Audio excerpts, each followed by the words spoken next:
Iran's nuclear ambitions are, of course, a key concern for American foreign policy, and in the presidential election, we're taking a closer look at Iran in this week's America's Future segment.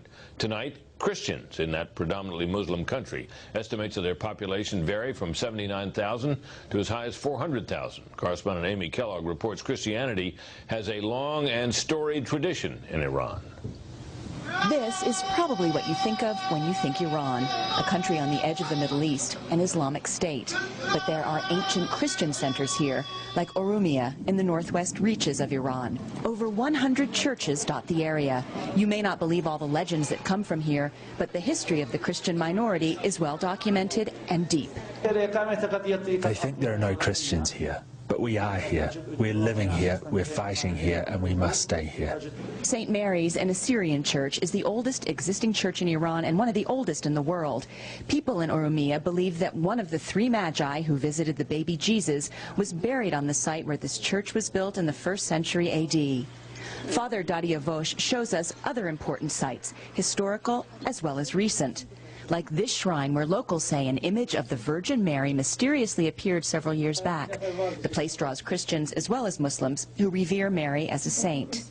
Christians are free to worship in Iran, and the government helps them with the upkeep of their churches, but they can't try to convert anyone.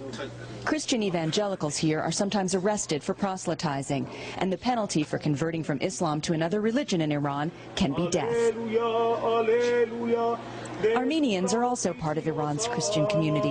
Here, the Archbishop of Urumia blesses a chapel that has just been rebuilt.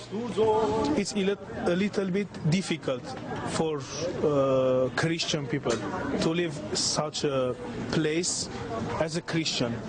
But we are happy to say that with all sides, the Islamic Republic of Government, Islamic government supports us. In fact, the government of Iran has asked UNESCO to make some of its churches World Heritage Sites.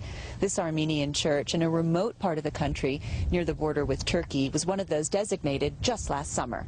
It is dedicated and said to be built on the burial site of St. Jude, who was killed for converting 3,000 local Zoroastrians to Christianity in the 1st century A.D.